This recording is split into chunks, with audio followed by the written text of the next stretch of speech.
Graça e paz, Deus abençoe a todos. Estamos de volta agora para falarmos, vamos usar esse dia da semana, né, as sextas-feiras, para falarmos sobre a espiritualidade da lei. Não é pretensão nossa esgotarmos nenhum assunto, mas introduzirmos algumas ideias, alguns conceitos, porque a Bíblia declara que a lei de Deus, ela é perfeita. Em algum momento na história, com vistas a deixar claro, deixar evidente a relevância da graça de Deus em Cristo Jesus, a proeminência do Evangelho da graça de Deus em Cristo Jesus, alguns retóricos, alguns excelentes pregadores, oradores, homens tementes a Deus e fiéis, apresentaram o Evangelho em termos de confronto, em termos de confrontação com a lei. Então, algumas pessoas pensam em termos de lei ou evangelho, ou é lei ou é evangelho, né? Defender a lei, proclamar a lei de Deus, não é contrariar o evangelho, muito pelo contrário. É aceitar a revelação de Deus como algo gradativo. É aceitar o pacto estabelecido por Deus como a humanidade, como uma verdade que se revela, que se intensifica e que atinge o que Deus de fato quer, toda a humanidade, nunca se limitando a uma única pessoa, um indivíduo, ou uma tribo, um clã, uma nação ou um povo. O propósito de Deus é a sua criação. O plano de Deus é resgatar e salvar a humanidade. A partir do momento que você passa a pensar em termos de progressão na revelação, no conhecimento das coisas santas, das coisas sagradas, fica mais fácil você evitar algumas armadilhas, algumas ciladas que podem ocorrer na vida religiosa. E na carta eu falo de Paulo porque eu imagino Paulo tendo escrito a carta aos Hebreus, considerando a rápida e intensa rejeição que ele passou a enfrentar por parte dos seus irmãos judeus, ele pode tê-la produzido e divulgado de maneira anônima, tá bom?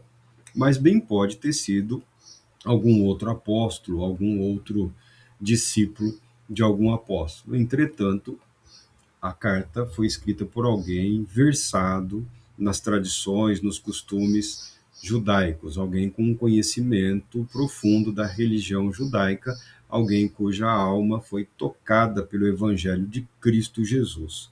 E dada a preocupação, o compromisso com o povo, com a nação, foi produzido esse belo registro aos hebreus, tá? A princípio foi encaminhada aos hebreus. E no capítulo 11, versículo 6, diz o seguinte: em verdade, sem fé é impossível agradar a Deus.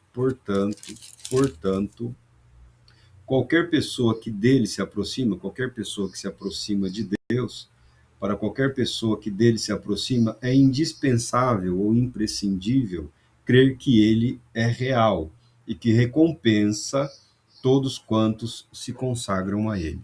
Hebreus capítulo 11, versículo 6, que diz que sem fé é impossível agradar a Deus.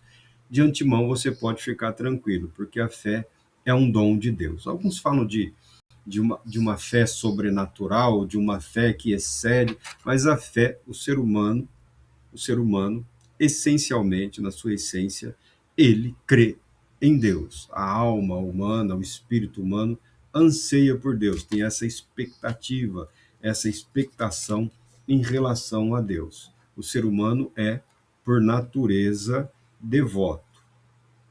Naturalmente, o ser humano é voltado às coisas sagradas, à religiosidade, à espiritualidade. A Bíblia confirma isso. E a Bíblia considera fundamental que a pessoa creia que Deus é real, que Deus existe e que Deus é bom. Porque algumas pessoas acreditam que Deus existe, mas têm lá suas dúvidas com relação à bondade de Deus. É claro que, via de regra, as pessoas, quando confrontam o intenso sofrimento no qual vários grupos humanos foram lançados, ou quando as suas vidas atingiram atingida por alguma tragédia, por alguma situação de difícil compreensão ou aceitação, em alguns momentos, principalmente nas almas ainda pequenas, crianças, né, passam a enfrentar dificuldades de crerem na bondade de Deus quando se enfrenta as adversidades da vida. Eu gosto desse tipo de apresentação, porque elas são como que fundamentos. Você inicia a partir da verdade, a partir do. Você não lança ninguém numa busca pelo resultado. Você inicia pela resposta, você inicia pelo que é sabido, pelo que é conhecido. Então, na caminhada, ou no caminho de Deus, nessa proposta, o início é crer em Deus e crer que Ele é bom. E nós decidimos já há algum tempo, e esse ano já devia ter feito, a saúde não nos permitiu, mas nós não temos mais como ficar esperando muito a saúde melhorar. Temos que dar continuidade às nossas propostas e trabalharmos conforme as nossas forças, de acordo com o que nos é confiado, com o que nos é depositado. E a outra demora foi em pensar numa exposição que não ofendesse. Né? Não é nossa intenção repensar o judaísmo, tá bom? Não é nossa intenção repensar o judaísmo, mas também não é do nosso interesse nos submetermos ao judaísmo, tá bom? Partimos do princípio básico de que a fé cristã ela não se opõe à fé judaica. Ponto. O cristianismo ele não vem à tona como algo rival ao judaísmo. Ele surge ali no berço do judaísmo e ele se vale da verdade de Deus revelada e preservada através do judaísmo. Tá? Os motivos pelos quais houve rupturas, violência, perseguição, aparentes rivalidades, isso tem a ver com o ser humano, isso tem a ver com as instituições, isso tem a ver com a arrogância dos líderes religiosos. Nós não temos nada com isso. O que você está querendo dizer? Não tenho nenhum problema com a literatura judaica. Sempre lembrando, quando você se dispuser a ler ou a estudar alguma coisa, para evitar o preconceito, porque é muito comum pessoas dizendo como outras pessoas pensam, o que é um absurdo, que é ridículo. Se essa outra pessoa está viva, você vai até ela e pergunta a opinião dela. Agora, dizer como ela pensa, isso é pretensão, é arrogância, é algo totalmente desrespeitoso. Então, nós consultamos material publicado. O rabino Aryeh Kaplan traduziu do rabino Moshe Luzzatto, Raim Luzzatto, O Caminho de Deus. Ele traduziu para o inglês e a Mayanot, a editora, traduziu para a língua portuguesa, nós tivemos acesso. Eu estive lá na lojinha, no Museu do Holocausto, acho que no Museu do Holocausto, eu estive lá na lojinha, eu vi alguns livros lá, até comprei alguma coisinha, uma visita bastante interessante. Mas vamos ao texto aqui, vamos ao texto, o Criador. Quando eu me referir aos rabinos aqui, eu vou fazer uso do tratamento reverendo, tratamento respeitoso, comum às autoridades religiosas dentro do cristianismo. Que você acaba descobrindo que, mesmo quando só existe uma palavra, né, vai falar todos são pastores, todos são iguais, mas há pastores e tem o pastor, tá? Então, assim, nem todos partilham do mesmo nível de credibilidade e confiança entre eles próprios. Eu, por exemplo, tenho um respeito pela pessoa, pela história do rabino aqui, do reverendo Aryeh Kaplan, tá bom? Conhecendo um pouquinho da história dele, da maneira como ele atuou dentro do contexto da fé num ambiente diverso, e o sucesso que ele teve, eu tenho meu respeito, minha consideração, tá bom? O que fala o reverendo Raim Lusato aqui sobre o Criador, sobre Deus? Eles apresentam 6 fatos ou 6 princípios básicos. Ele fala todo judeu. Judeu vem da palavra Judá. Você pensa num povo, você pensa numa nação, você pensa num dos filhos de Israel, ou um dos filhos, normalmente, várias vezes foi utilizado como representante de toda a nação, de todo o povo. Mas Judá vem da palavra louvor, adoração, tá bom? E todo aquele que crê em Deus, todo aquele que busca aproximar-se de Deus, essa é a ideia, o que ele precisa? Ele precisa saber e acreditar que existe um ser primário, sem começo nem fim, que trouxe todas as coisas à existência e continua sustentando-as. Este ser é Deus. Deus é espírito pessoal perfeitamente bom, que em santo amor cria, sustenta e governa todas as coisas. Em algum momento, é uma das definições para Deus, se bem que Deus não pode ser definido, porque ele não pode ser completamente conhecido pela mente humana, pela consciência humana, mas nós sabemos dessa existência, muito embora não tenhamos como contatar no sentido de manter contato físico. Não temos como manter contato físico com Deus. Tem aqueles que dizem que sentem isso, aquilo, não é essa a questão, não é esse o ponto. O fato é que Deus existe.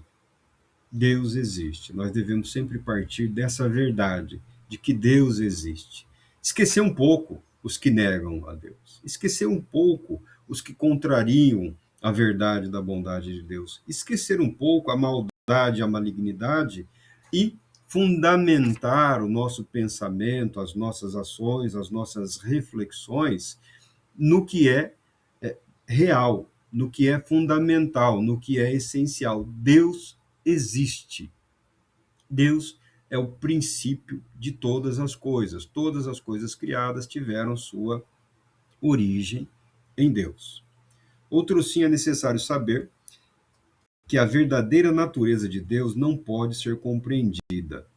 Não pode ser compreendida por outro ser que não seja ele mesmo. A única coisa que sabemos sobre ele é que ele é perfeito de todas as maneiras possíveis e isento de qualquer deficiência concebível.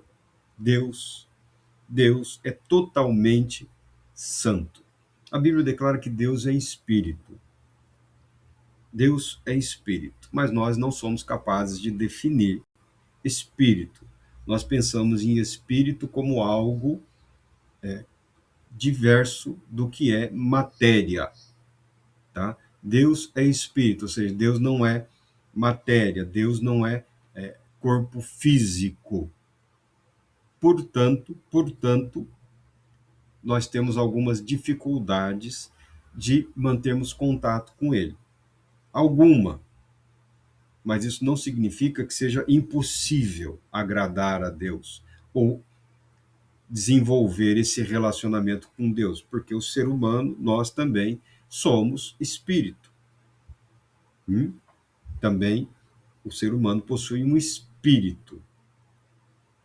É claro que o espírito humano não é uma versão menor ou simplificada ou menos poderosa, potente do espírito divino, mas o ser humano possui um espírito, uma parte imaterial. Alguns chamam de alma, outros chamam de alma espiritual. Aí você entra nas questões aí da concepção não material do ser humano, do corpo humano, a psique, a consciência, todos os poderes, habilidades da mente humana que são relacionados nesse aspecto espiritual.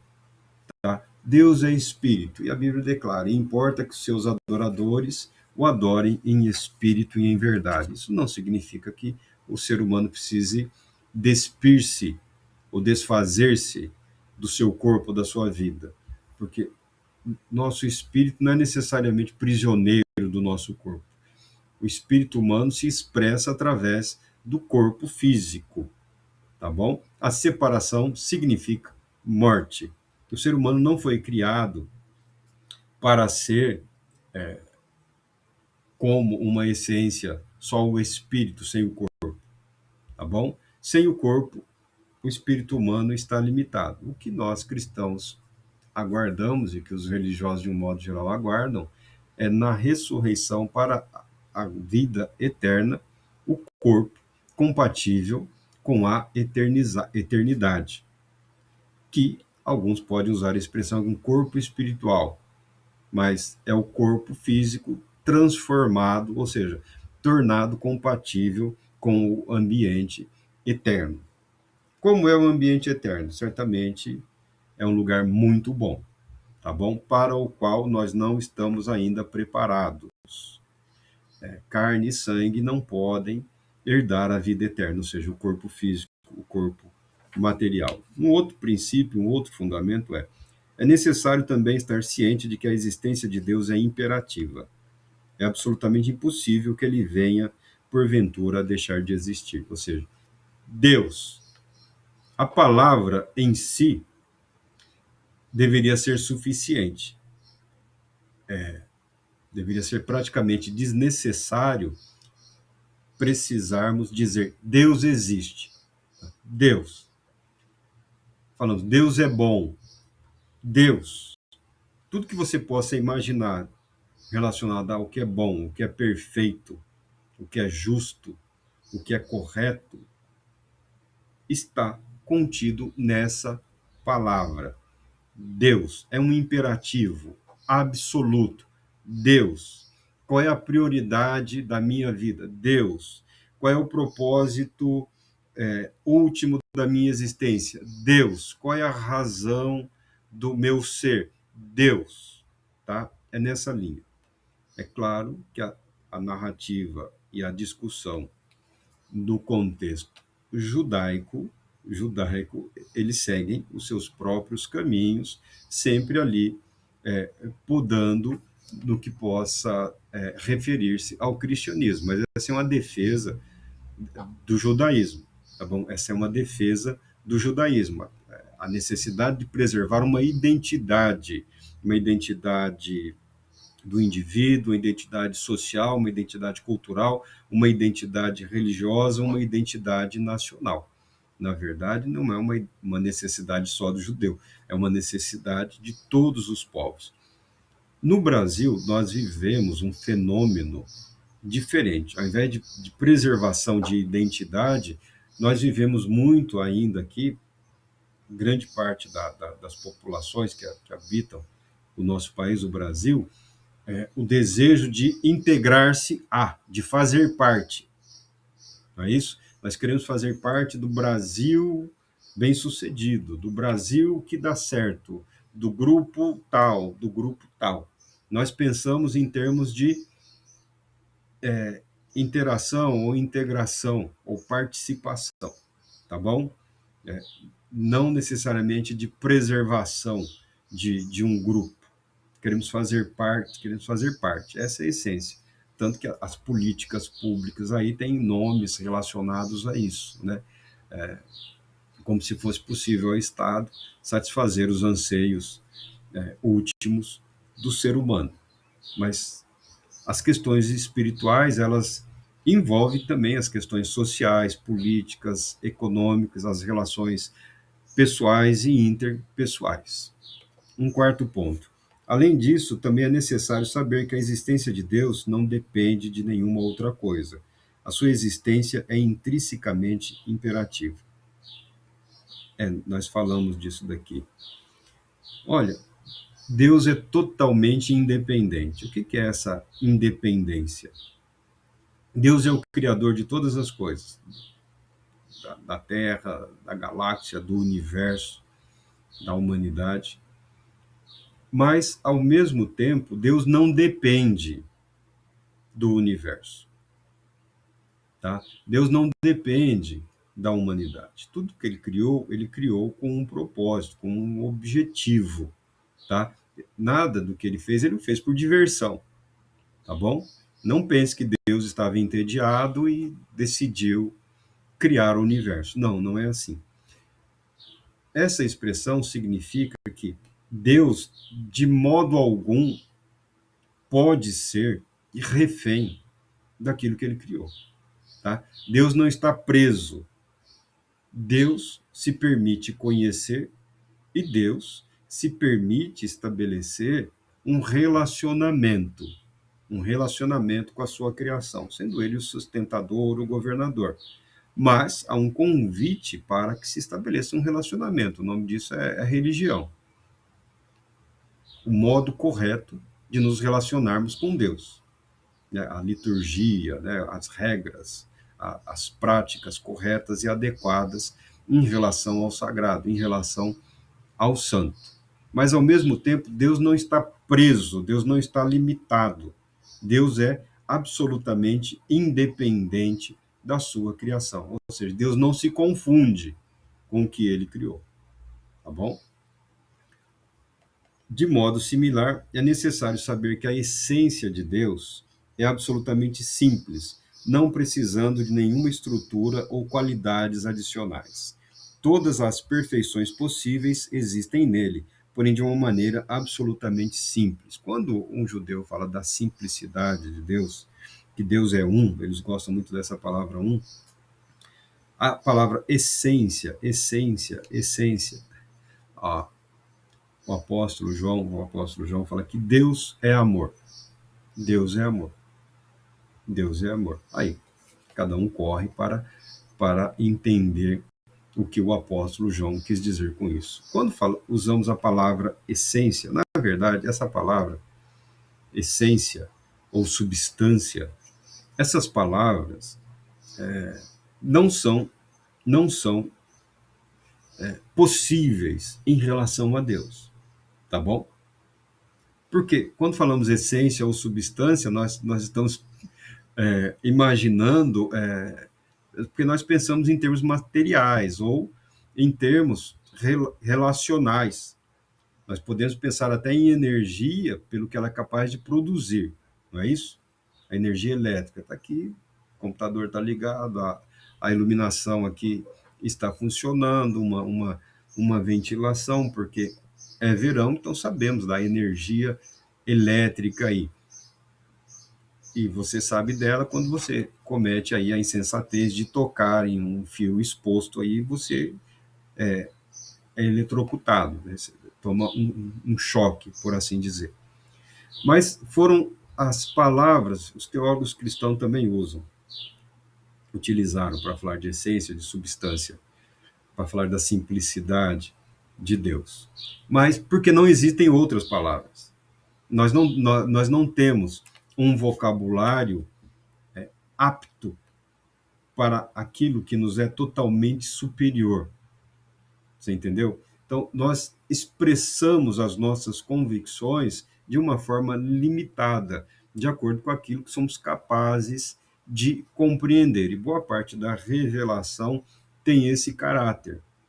Toda a revelação, toda a escritura é apresentada em termos da nossa capacidade de compreensão. E ainda assim, muitos textos têm exigido muito de muitos, pelas dificuldades que eles provocam na nossa mente, na nossa consciência, a simplicidade de Deus. Esse já é um ponto que é limitador no tocante à idolatria. A idolatria adota a ideia de uma multiplicidade de deuses ou uma multiplicidade de manifestações daquele mesmo Deus. Não, não. Deus é um e Deus é único. O pensamento cristão partilha dessa mesma ideia de simplicidade, de perfeição e de unidade. Nós cristãos, pela nossa fé, fomos levados a desenvolver uma palavra chamada Trindade, que os teólogos revisaram, chegaram à conclusão que ela nem é a melhor palavra. A melhor seria triunidade. Deus é um. Deus é triuno. Nenhum cristão sensato nega a unidade de Deus. Nenhum cristão fala ou pode falar da existência de três deuses, tá bom? Não é permitido, é errado. Eu sempre recomendo que você pegue lá o manual lá, que fala da triunidade. Deus é trino, Deus é triuno, a unidade da trindade, a trindade da unidade. Eu recomendo que, quando você quiser se expressar, que recorra lá à declaração de fé para não incorrer num erro totalmente desnecessário. O Senhor Jesus refere-se a Deus como Pai, tá bom? Como Pai. Um outro ponto aqui, um sexto ponto que eles colocam, diz o seguinte: entre as coisas que também precisamos saber está que Deus deve ser absolutamente um. Absolutamente um. Esses 6 pontos. O fato da existência de Deus, a perfeição de Deus, a necessária existência de Deus, a absoluta independência de Deus, a simplicidade de Deus e a unidade de Deus. Até na tradução deles da Bíblia aqui, Ouve, ó Israel, o Senhor nosso Deus é o único Deus, eles colocam Deus é um. Nós não estamos contando. Eu entendo que Deus, eu prefiro usar a expressão absolutamente único, totalmente único, tá? Não só a unidade está preservada, mas a unicidade. É um ser único, não há outro no universo ou fora do universo que possa ser a ele comparado. Por que apresentamos esses textos aqui? Porque eles são simples. E a simplicidade ajuda a fortalecer a alma. A simplicidade ajuda a organizar os pensamentos. Mas, Marco, nós já caímos aqui na questão da Trindade. Então, não sofra por causa da doutrina da Trindade. Estude-a, memorize, trabalhe com essa temática. Mas, ao refletir na palavra de Deus, não é de bom tom você trazer, por exemplo, textos. Estamos lendo Gênesis. Trazer para Gênesis textos complexos ou uma visão que são posteriores a Cristo Jesus. O texto tem o direito de ser interpretado dentro do ambiente histórico, social e cultural para o qual ele foi preparado. Isso não nos impede de buscarmos nesse texto, nesse período, elementos para fortalecimento da nossa compreensão e elementos para o desenvolvimento da nossa fé. Eu espero não ter ofendido a quem quer que seja, mas a Bíblia declara que Deus é bom. A Bíblia declara que Deus é espírito. A Bíblia declara que Deus é santo. A Bíblia declara que Deus é luz, que Deus é bondade, justiça e santidade voltadas para abençoar a todo aquele que sinceramente o busca. Deus é espírito pessoal perfeitamente